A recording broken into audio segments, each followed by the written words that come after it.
Hey guys, welcome to my channel Technically Immortal. In today's video, we will be discussing about the concept of continuum. How is it defined and what is its significance? So first of all, what is continuum? So the concept of continuum is made from two words, which is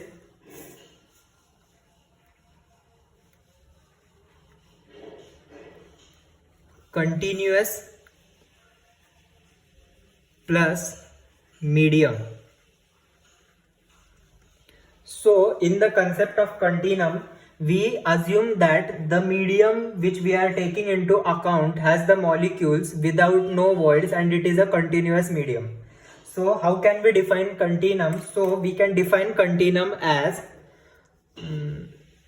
it is a concept in which the molecular gaps or voids are neglected.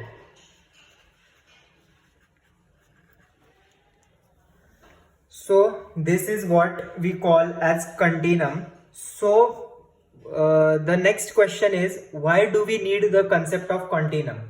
So imagine that we have a system wherein we have molecules.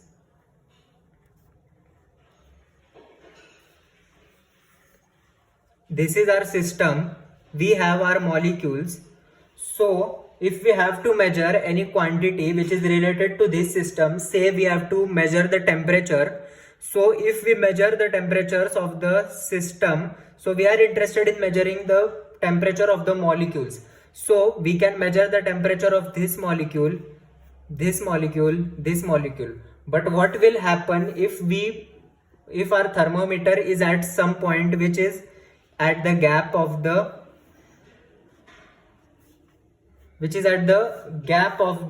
between the molecules in the system?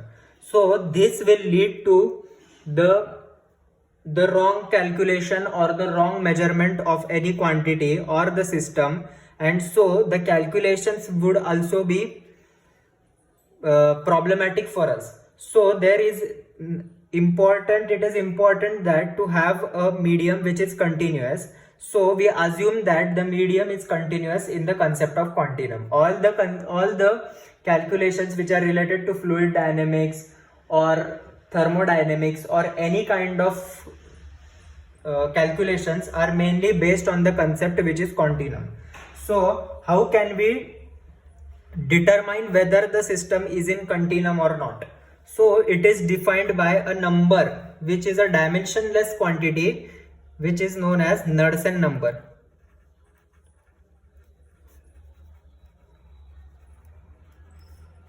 It is denoted by Kn.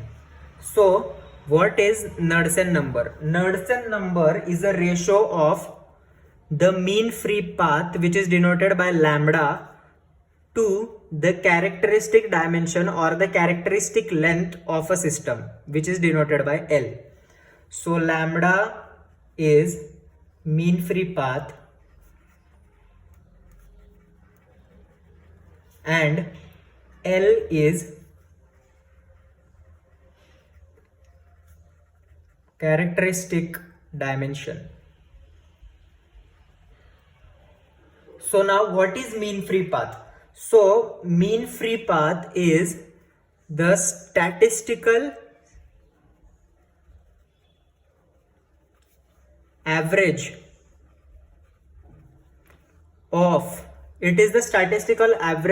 the path which is followed.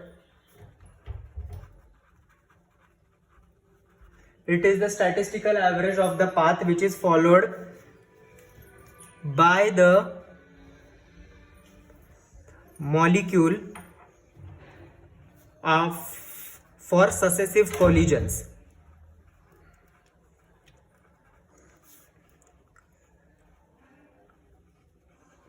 So we have a molecule which is here. So it has to collide with another molecule which is here.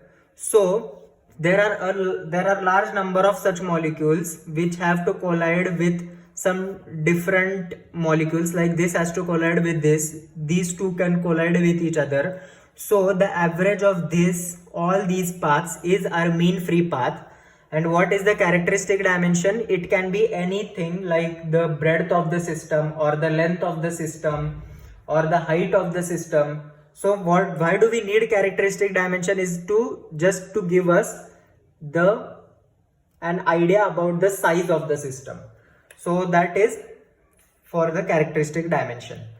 So what is the condition for the Knudsen number to satisfy the continuum concept? Is that the Knudsen number should be less than 0.01, which means that it should be less than 1 by 100, which means that if our mean free path is 1 unit, our length must be at least 100 units. So the length of the system must be 100 times, at least 100 times greater than the mean free path of the system. So that is the main thing which could satisfy the continuum concept. So why do we need the concept of continuum? As I told you by explaining this diagram, that we cannot measure the temperature or any quantity of the system at the intermolecular gaps. So we need the concept of continuum. So we can say that continuum concept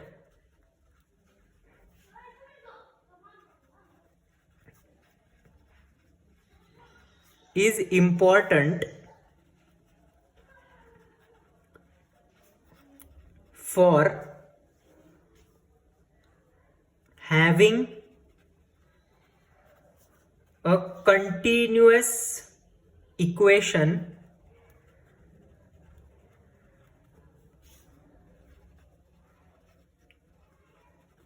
of space and time.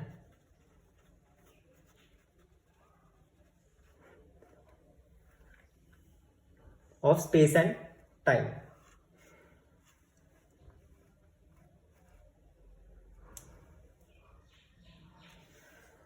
So this was all about the concept of continuum.